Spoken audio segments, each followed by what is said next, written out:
Quiero dar gracias a Dios porque nos da la oportunidad, la bendición y el privilegio de abrir la Biblia y poder hablar, estudiar, analizar, redarguir, que la palabra misma nos ministre a nosotros. Así que gracias por esto y yo quiero invitarles para que abran sus Biblias en el libro de Mateo. Vamos a ver unos versículos del capítulo 9, a partir del versículo 35 al final hasta el 38. Mateo capítulo 9, versículos del 35 al 38. En estos versículos vamos a ver cómo el Señor nos hace una descripción de una radiografía de la humanidad. Aquí en el pasaje se menciona las multitudes y eso será como una muestra para la humanidad en este tiempo. Dice así, vamos a leer Mateo capítulo 9, versículo 35 en adelante hasta el final del capítulo 9. Dice, recorría Jesús todas las ciudades y aldeas, enseñando en las sinagogas de ellos, predicando el Evangelio del reino y sanando toda enfermedad y toda dolencia en el pueblo. Y al ver las multitudes, tuvo compasión de ellas, porque estaban desamparadas y dispersas como ovejas que no tienen pastor. Entonces dijo a sus discípulos, a la verdad la mies es mucha, mas los obreros pocos. Rogad pues al Señor de la mies que envíe obreros a su mies. Vamos a orar y pedirle al Señor que abra nuestros corazones, que nos hable y que si el Señor quiere poner en tu corazón el deseo de servirle, el deseo de dedicar tu vida al Señor, de apartar tiempo para su obra, pues que lo pueda hacer con toda libertad y que comiences a hacer la obra en tu corazón. Vamos a orar. Padre, gracias por estos versículos que acabamos de leer, por ver tu ministerio descrito, por ver la necesidad que hay en este mundo y la, la urgencia de corazones dispuestos para servirte. Te damos las gracias, Padre, porque estamos compartiendo la palabra en las casas de muchas personas que están escuchando este mensaje. Queremos pedirte, Padre, que bendiga sus vidas, que les ayudes a ellos, Padre, a discernir tu voluntad y que la puedan hacer, Señor, bajo la dirección del Espíritu Santo. Bendice a los líderes de las casas, bendice a sus familias, a sus hijos, protégelos del Señor del mal, que el enemigo no tome ventaja, sino por el contrario, que tú tengas, Señor, ese hogar bajo la bendición y el cuidado tuyo. Señor, gracias. En el nombre de Cristo te lo pedimos. Amén. Vamos nuevamente al pasaje y quiero leer únicamente los versículos 37 y 38. Entonces dijo a sus discípulos, después de ver las multitudes, él quizás se voltea y ve a sus discípulos y les dijo, a la verdad la mies es mucha, mas los obreros pocos. Rogad pues al Señor de la mies que envíe obreros a su mies. Recuerdo muy bien hace muchos años, tenía una amiga. Digo tenía porque no estoy ya ahora en ese país, ella continúa siendo mi amiga todavía, que ella tenía unos cafetales y pues ahí tenía una cantidad enorme de café. Y estaba preocupada y me dice, hermano, me dice, estoy muy preocupada. Le digo, ¿qué es lo que pasa? Me dice, ya el café está en su punto de corte, está maduro el café. Y ha sido muy buena el fruto, o sea, hay bastante café. Eh, pero tengo un problema, me dice, no hay cortadores, no hay quienes vayan a cortar. Y eso significa una gran pérdida para mí porque no se va a poder recoger toda la cosecha. Entonces, es precisamente esa preocupación que tenía esta amiga, es la misma preocupación que manifiesta el Señor Jesucristo acá, cuando dice, hay muchas personas listas para ser evangelizadas. Sin embargo, hay pocas personas que evangelicen. La mies es mucha, pero los obreros son pocos. Esa es una preocupación y que nos define la situación que está acá. Pero esto fue solamente la conclusión de lo que realmente el Señor Jesucristo observó, lo que él vio, lo que Dios le permitió, o más bien él como Dios pudo hacer un análisis que solamente Dios puede hacer una radiografía espiritual de la multitud en ese caso. Allí en el versículo 35, no nos vamos a quedar en el 35, pero vamos a plasmar el contexto. Dice, recorría Jesús todas las ciudades y aldeas, enseñando en las sinagogas de ellos y predicando el evangelio del reino y sanando toda enfermedad y toda dolencia en el pueblo. Así que el Señor Jesucristo enseñaba, predicaba y sanaba. Pero mientras estaba en aquella labor tan ardua y tantos enfermos que llegaban, endemoniados quizás, y él cuando no llegaban predicaba, enseñaba, y venía más gente y la multitud se agolpaba, había mucha gente en aquel lugar y el Señor Jesucristo quizás alzando sus ojos y viendo tanta gente que estaba ahí, alzó sus ojos, él no lo dice la palabra, pero él ve la multitud, dice ahí en el versículo 36, y al ver las multitudes, estaba allí en su tarea, pero de repente observa a muchas personas, pero él no vio, él levantó la cabeza para ver, pero no para ver cuántos eran, pero no para ver las cabezas de todo, cómo se miraba el paisaje de tanta gente. No quería ver nada más el número de personas que estaban ahí, sino él observó, y es algo maravilloso, y decía al principio, solo Dios lo puede hacer, solo Jesús lo puede hacer.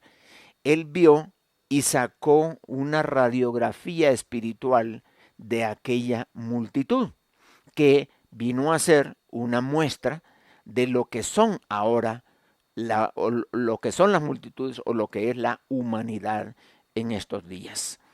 Y dice, y al ver las multitudes, después de que el Señor Jesucristo vio, no dijo nada, solo vio, analizó, vio sus corazones, vio su alma, vio su espíritu, y de pronto, al ver la condición de ellos, de pronto surgió en su corazón un sentimiento.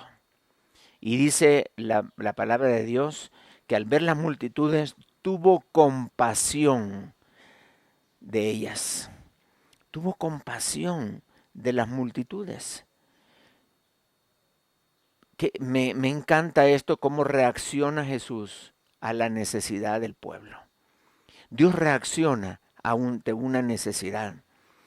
Y la gente no se dio cuenta y nadie observó qué fue lo que vio Jesucristo.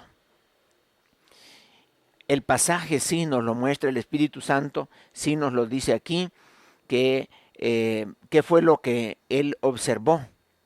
Sin embargo, no se los dijo a sus discípulos, sino solamente lo observó, sintió compasión y se dirigió a sus discípulos y les dijo claramente, entonces dijo a sus discípulos, a la verdad la mies es mucha, mas los obreros pocos. O sea, hay tanta necesidad y hay tan pocas personas que puedan llenar esa necesidad que estoy viendo. Entonces dice el Señor a sus discípulos, rogad al Señor de la mies que envíe obreros a su mies. Entonces vamos a ver en este pasaje tres cosas importantes. En primer lugar, vamos a ver el problema de la humanidad. El problema que vio Jesús, su diagnóstico de la situación de la humanidad. Vemos en este caso un vistazo general y tenemos un diagnóstico específico de cómo está la humanidad. El versículo dice ahí, porque estaban desamparadas y dispersas como ovejas que no tienen pastor. Se suponía que había pastor, que habían líderes espirituales, habían líderes políticos, pero el Señor las ve desamparadas. Y hay dos palabras acá que son importantes para poder describir bien qué es lo que le provocó a Jesús esa compasión.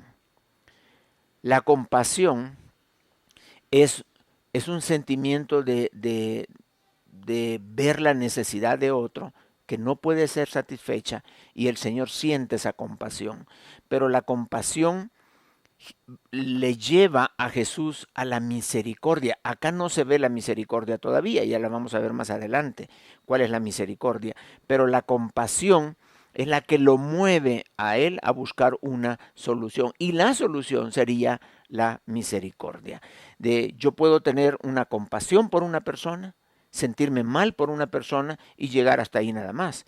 Pero la misericordia es la manifestación externa, es la acción, es lo que yo voy a hacer en base de la compasión. La misericordia son los actos concretos, las acciones específicas que yo hago para llenar aquella necesidad que el Señor había visto o que nosotros vemos. Entonces, la clave aquí es poder discernir, poder entender, poder ver qué significan las dos palabras que el Señor usa, desamparadas y dispersas. Dispersas. Dice aquí en el diccionario que la palabra desamparado significa estar extremadamente cansado, o sea, exhausto, estar desmayado, estar cansado hasta el agotamiento, estar sin ánimo, o sea, prácticamente desfallecidos. Y así es como el Señor los vio, muriendo. Una sociedad que muere. Y eso le movió a compasión al Señor. Entonces, el alma de aquellas personas estaba extremadamente cansada. Estaban desmayándose. Y, y es interesante ver lo que el Señor observa. Los ve prácticamente desfallecer. Los ve agonizando, los ve muriendo.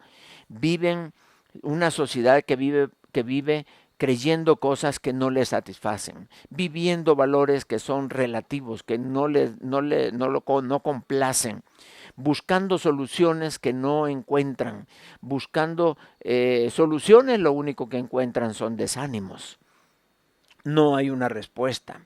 Entonces, mientras el tiempo pasa, el tiempo transcurre, la humanidad vive, las generaciones van, generaciones vienen y no hay una solución que el hombre pueda darle al mismo hombre. Y mientras la esperanza del ser humano está en el hombre, prácticamente no son esperanzas, es nula la posibilidad de encontrar una verdadera solución a su problema. Por eso el Señor los ve agonizando, vio, y dice, no, pues están muriendo. Prácticamente no hay opción, no hay solución.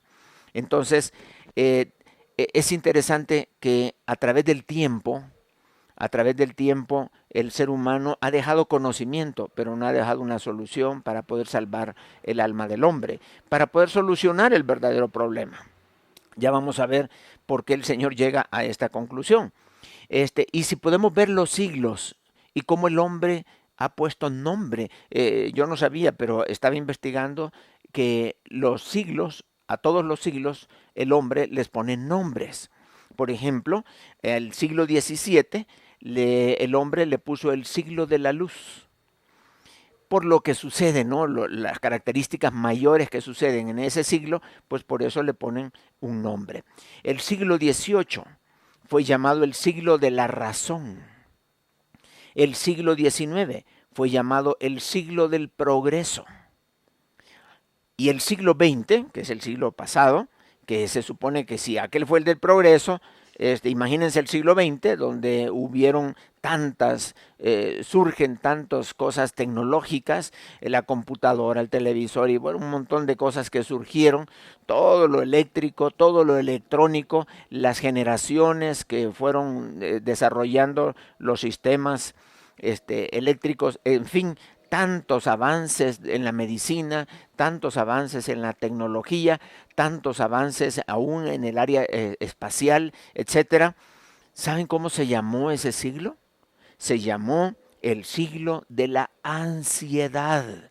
Es increíble. El hombre había creado una utopía. Pues ahora es utopía, pero antes era algo que podía ser. Y el hombre lo creía. Y decían, no, pues con la tecnología, con el desarrollo de la ciencia y con el transporte, los aviones y todo, como resultado vamos a tener una sociedad feliz, una sociedad satisfecha, va a haber paz, no van a haber guerras, o sea, todo va a estar más tranquilo y los años que vienen con todas las invenciones humanas, la humanidad se le esperan buenas cosas, buenos días, buenas edades, pero todo aquello era mentira. Era, bueno, a lo mejor era una bonita intención, pero no dejaba de ser una utopía. Ahora lo sabemos, porque todas aquellas cosas nunca se cumplieron. El siglo donde hubo más avance tecnológico, donde hubieron más desarrollo científico, se llamó el siglo de la ansiedad. Y es, como dije, le dan nombre de acuerdo a lo que sucede más allá adentro. Cómo han venido, ahora hay problemas psicológicos tremendos. Antes ni el psicólogo iba a la gente. Y hasta miedo le tenían, ¿cómo veis yo a eso? ¿Verdad? Entonces, pero ahora hasta los niños padecen de problemas psicológicos. Van al psiquiatra porque el ambiente, la situación, como está, todo esto, le ha creado a la gente estrés. Antes ni se hablaba de estrés. Le ha creado problemas, ansiedad, ha creado preocupaciones, ha creado un montón de cosas. Y hay gente que ahora con la ciencia tenemos más aparatos en la casa, pero hay más deudas, porque todo eso hay que comprarlo. Y las cosas se van devaluando, se van echando a perder, o las generaciones de equipos van cambiando. Si compras una computadora, ya a los 3 años ya tienes que comprar otra, porque la otra ya no corre en ciertos programas, ya no es tan veloz, etcétera. Y las nuevas generaciones, el microondas, no, pues ese ya no, este es más rápido. Tenemos estos nuevos equipos, estos nuevos aparatos y estas nuevas cosas para los juegos. Esto tienes que comprar y esto, y hay cosas que ahora hay que comprar que antes no existían y no se compraban porque no existían. Entonces, y por eso ahora hay más ansiedad, pues hay más deudas, más problemas. Hay más ingresos, sí, pero hay muchos más egresos. Entonces, la ansiedad es parte del día a día para la humanidad. La palabra que aparece aquí, entonces, en medio de todo eso, podríamos decir que lejos de obtener respuestas, hubieron más preguntas, más situaciones difíciles. A lo mejor ahora la gente es más estudiada que antes. Antes llegaban nada más a la educación media y ahí se consideraban satisfechos de que ya terminamos. Llegar a un bachillerato era ya un nivel.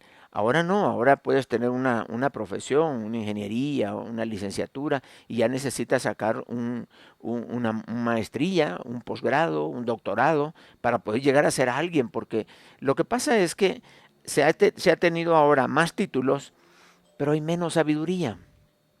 Ahora tenemos más medicinas, pero hay nuevas enfermedades para las cuales ni hay medicamentos, ¿verdad? Como la situación que estamos viviendo ahora. Una vacuna no es un medicamento. Medicamento es que si a mí me da eso, me lo tomo y se me quita. No hay un medicamento. Y así va la situación. Hay personas que tienen más cosas, pero están las personas con menos valores, más posesiones, menos valores. También han conquistado el espacio, pero han descuidado su corazón. Quieren investigar lo profundo del mar y la altura del cielo, pero se les ha olvidado darle una solución a las profundidades de su alma y de su espíritu. Entonces el hombre, al final de todo, continúa con su agotamiento, continúa con su agonía. Y así es como el Señor los vio. El Señor no vio que a una humanidad con esperanza. No, no había esperanza. El hombre no tiene paz. No hay esperanza para el ser humano. Tal cual está la situación ahora, no hay esperanza. Por más estadistas inteligentes que digan que salgan, no se puede. Eh, También la gente teme a la muerte porque no están preparados para ese momento preciso. No, no, no tienen la capacitación para poder estar en eso, una verdadera solución. Y eso, en esas áreas espirituales solamente Dios es el único que tiene la solución. Así que el problema está bien identificado. El problema está allí. Esta humanidad tiene una gran necesidad, escúcheme, no sentida del Evangelio. ¿Qué quiero decir con necesidad no sentida? Que es lo que más necesita, aunque no lo saben, aunque no lo sienten. Eso es lo que más le urge a la humanidad hacer esto. Le urge. Es como Adán, que estaba poniéndole nombre a los animales, trabajando en el huerto, y él no se había dado cuenta que le urgía una necesidad, que era una mujer. No tenía ayuda idónea, pero él no se daba cuenta. Así está la humanidad ahora. Tiene una gran necesidad. ¿Cuál es esa necesidad? La necesidad de compartirle la salvación de nuestro Señor Jesucristo. Aunque no lo sienten como Adán, pero Dios ya tiene la solución. Es que la gente lo pueda recibir. Así que la palabra dispersas es un movimiento súbito. Significa sacudir, arrojar afuera, como expulsadas. Es poner en el suelo o tirar al suelo. Es estar abatido. Por un lado estaba desfallecidas la sociedad y por otro lado prácticamente están lanzadas al suelo, o sea, como desmayadas y tiradas en el suelo. No hay un buen diagnóstico de parte de Jesús, de Dios, para la humanidad. Esta humanidad le urge, necesita el Evangelio de nuestro Señor Jesucristo. Pero no lo saben, no lo entienden. ¿Qué es lo que necesita la humanidad? Conocer el camino, la verdad y la vida. Y eso es Cristo. Eso es lo que esta humanidad necesita. Ese fue el diagnóstico, esa fue la conclusión a que el Señor Jesucristo llegó. Ahora, ese es un problema. La humanidad tiene un problema. ¿Cuál es? Su condición espiritual. Está desfalleciendo, está muriendo, está agonizando y está prácticamente tirada en el suelo. Es así vio Jesús a la humanidad. Ahora, ¿qué fue lo que dijo Jesús? Al ver la humanidad así, sintió compasión. Y cómo, imagínense Dios viendo la gran necesidad de la humanidad y teniendo compasión. ¿Qué va a hacer Dios? ¿Cuál fue su solución de Jesucristo? Vemos que el problema de la humanidad se convierte prácticamente en el problema de la iglesia. El Señor dijo, a la verdad, la mies es mucha. El trabajo que hay que hacer es muchísimo y los trabajadores son pocos. Así como aquella amiga tenía mucho café, pero tenía pocos cortadores. Ahora hay mucha necesidad espiritual, pero pocos obreros que la estén llenando. Hay una necesidad aquí tácita de obreros, de personas que estén dispuestas a servir al Señor. La solución al problema de la humanidad se convierte en la responsabilidad de la iglesia. Pero entonces se genera un problema dentro de la iglesia. El problema de la humanidad ya está definido. Ahora, el problema de la iglesia es que no hay obreros para llenar tremenda necesidad. Ahora hay una sociedad con problemas y una iglesia con problemas. Necesitamos obreros. Y por eso Dios, a través de este mensaje, puede darte la oportunidad a ti de llamarte al ministerio, de decirte, a lo mejor tú quieres servir en el ministerio, tú quieres apoyar, tú quieres compartir, tú quieres hablar de Cristo al vecino, tú quieres compartirle que veas lo que Jesús vio en la humanidad, que veas a las personas no como ricos felices, no como personas gordas, como personas que tienen o que no tienen, o personas inteligentes o no, personas educadas o no educadas, que las veas como que Cristo las vio, agonizando, muriendo, teniendo la necesidad de que tú le compartas el Evangelio. Eso es lo que el Señor quiere, que nosotros podamos hacer esa, eh, eh, esa labor tan importante. Ahora, pero vean qué importante, volvemos nuevamente. ¿De dónde van a salir los obreros? El problema, Dios no dijo, Jesús no dijo, a la verdad la mies es mucha, pero los cristianos son pocos. No, Él dijo, la mies es mucha, pero los obreros son pocos. El problema no es de cantidad de cristianos, porque cristianos hay miles, millones de cristianos. Pero la pregunta es, ¿cuántos están compartiendo el Evangelio?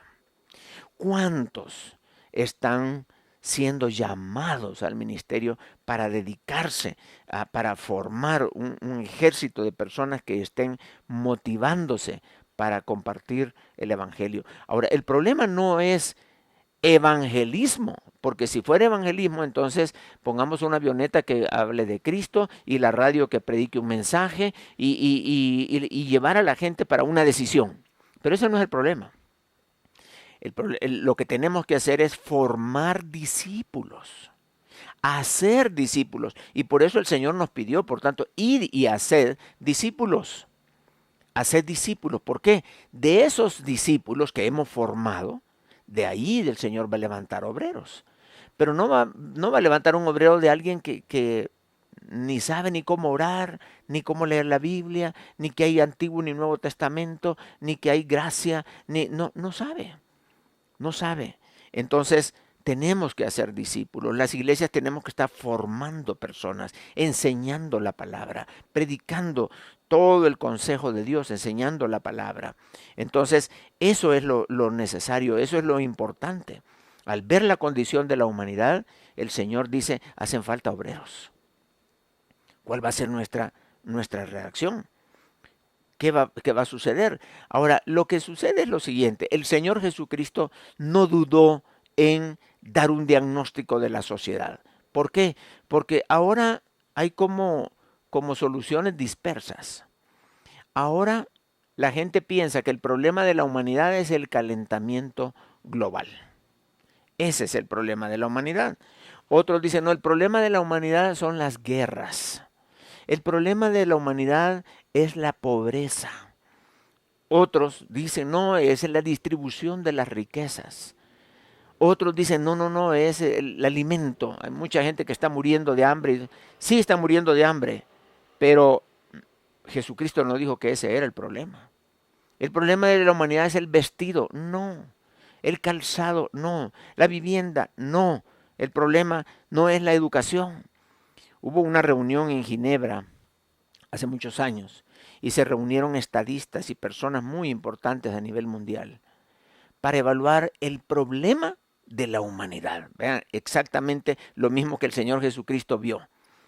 Y esa reunión que se realizó allá en Ginebra, llegaron a una conclusión. El problema de la humanidad es, y hasta un eslogan hay de eso, que dice, la solución es la educación. El problema de la humanidad es que sean educados, que sean enseñados, que sean formados, que aprendan, que conozcan. Dijeron, el problema del ser humano es la educación. Ese es el problema. Entonces hay que educar a la gente, hay que enseñar, hay que acercar la escuela a la gente, etcétera.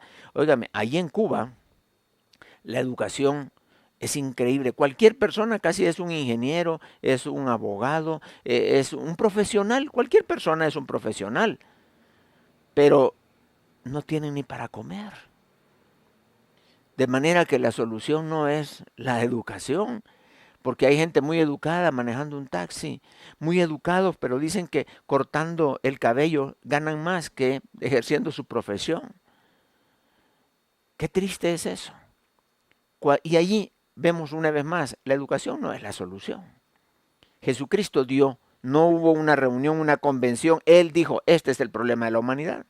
Y ya, ese es el problema. Entonces, ¿cómo vamos a resolver el problema de la humanidad? ¿Y cómo vamos a resolver el problema de la iglesia que no tiene obreros? Bueno, sencillo, dijo el Señor. Fácil. Leemos ahí en el pasaje que dice, rogad al Señor de la mies que envíe obreros a su mies. Eso es lo que realmente importa, levantar obreros, formar discípulos, que el Señor toque su corazón y que los levante. Pero aquí hay una clave escondida en esto. Ahora, ¿por qué podemos decir, si realmente urge esto, por qué el Señor no los levanta? ¿Por qué nos pide que oremos? Bueno, la respuesta es sencilla. Hay algo que ocurre en el corazón de aquellos que oramos pidiéndole a Dios para levantar obreros. Cuando una persona ora y dice, Señor, hay tanta necesidad. Primeramente, el que pide por obreros está consciente de la necesidad que hay de que Dios levante estos obreros. Entonces, si tú estás orando por un obrero, estás siendo consciente cada vez más de la necesidad que hay de ser obrero. ¿Y sabes qué es lo que pasa? Entre más oramos por obreros, más consciente de la necesidad estamos. Y entonces Dios decide enviar o levantar como obreros a aquellos que están orando.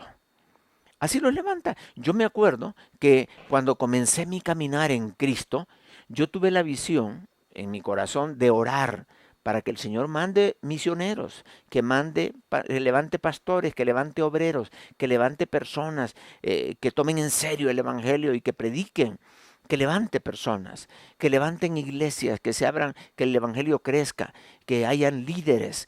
Esa era mi petición. Pero sabes, y todavía le dije al Señor, Padre, y si es necesario que yo dé dinero para sostener misioneros, yo con mucho gusto lo voy a hacer. Y seguía orando. Lo que no sabía es que el Señor me iba a mandar a mí. Y dice, ok, y normalmente eso sucede. El que ora, ese está dispuesto. Podríamos decir que hay un orden ahí. El que da, el que ora, da. Y el que da, va. El Señor te levanta y te pone como parte de su equipo de obreros. El Señor se levanta. Me acuerdo muy bien, quizás no seas tú el que va a ir, pero quizás uno de tus hijos va a ir. Quizás tú estás formando a uno de tus hijos y ese es el que el Señor va a levantar. Recuerdo el caso de mi esposa. Su papá oraba, y Señor, levanta obreros, manda obreros. Pues ya una persona mayor levanta obreros y el Señor levantó a su hija y le dice, yo quiero servirle al Señor. Y dice, no, pues yo pensé que cuando yo oraba que iba a mandar gente de fuera, pero no de mi casa. Y dice, bueno, yo he orado por esto y si el Señor ha puesto esto en tu corazón, hija, ve al ministerio. Y así fue que le dieron permiso a mi esposa para irse a preparar, a capacitar, para ir al ministerio, porque su papá estaba orando. Y en este caso los discípulos, es lo mismo que pasa, lo mismo sucede ahí en el capítulo 10. Dice, entonces el Señor, llamando a sus 12 discípulos, formó a su equipo, y allí en el versículo 5 dice, y a estos 12 envió Jesús y les dio instrucción de cómo iban a hacer el evangelio. Entonces, los que oran finalmente son los que van para el ministerio. Así que Dios levanta obreros, pero Él espera que oremos y que se los pidamos, que lo hagamos de esa manera. Entonces, hay obreros que han sido llamados al ministerio, pero que no han tenido el valor de entrar al ministerio por razones económicas, porque no tiene la visión o no hay la oportunidad. Dios los ha llamado, pero no han tenido el valor de entrar, la osadía de entrar al ministerio. Y hay otros que han entrado al ministerio, pero con dificultades y todo, y han sido maltratados, han sido golpeados sus familias y están desanimados y apartados del ministerio. Si le ponemos a que somos pocos los siervos de Dios y que de esos pocos algunos se han salido, porque no solamente han salido, sino que otros como personas que han perdido la visión, entran al ministerio, pero se enamoran del dinero, se enamoran del comodismo, están cómodos, y entonces, ¿qué es lo que pasa? Se dedican a eso y se desvían de la visión. Se les olvida de por qué fueron escogidos. Y en vez de servir a una congregación, se sirven de la congregación y pierden el objetivo por el cual Dios les ha llamado. Y entonces son personas que llenan iglesias, pero que no forman discípulos. Y se requiere de obreros que realmente de un corazón genuino le puedan servir al Señor. Así que ahí está la necesidad. Esta humanidad está agonizando y necesita obreros para que le compartan el Evangelio. ¿De dónde van a salir esos obreros? Como resultado de la oración. Por eso, rogad al Señor de la mies que envíe obreros a la mies. Recuerda, si tú quieres servir al Señor, si tú quieres que el Señor te llame a ti, todo comienza orando por esa necesidad. Pídele al Señor que envíe obreros y que tú pongas tu vida, tu corazón en sus manos, a su disposición, y que le podamos decir como dice Isaías 6, versículo 8. Dice, después oí la voz del Señor que decía, ¿a quién enviaré? El Señor diciendo, ¿a quién? ¿Quién? ¿A quién mando al ministerio? ¿A quién levanto como obrero? Ahí está la necesidad. ¿A quién enviaré? ¿Y quién irá por nosotros? Entonces respondí yo, el caso de Isaías, heme aquí, envíame a mí. Que esa disposición podamos tener nosotros para servir al Señor. Vamos a orar. Padre, gracias porque nos has dejado un tremendo ejemplo de la verdadera necesidad de esta humanidad y la necesidad de la iglesia de levantar obreros, de formar personas y de orar para que seas tú quien está levantando obreros. Padre, ayúdanos a orar y a suplicarte, Señor, que tú levantes obreros en diferentes países, en diferentes ciudades, que levantes, Padre, allí donde no hay obra tuya, levanta obreros. Padre, levanta personas que realmente de corazón quieran servirte. Pon en el corazón de las personas que están escuchando este mensaje aquella semilla de orar por obreros, de pedirte a ti, Señor, que levanten obreros y que se disponga su corazón para ser enviado. Gracias te damos, Padre, porque yo sé que tú vas a actuar a través de la oración de mis hermanos. En el nombre de Cristo Jesús. Amén. El Señor les bendiga y siempre es una bendición compartir la palabra con ustedes. Bendiciones.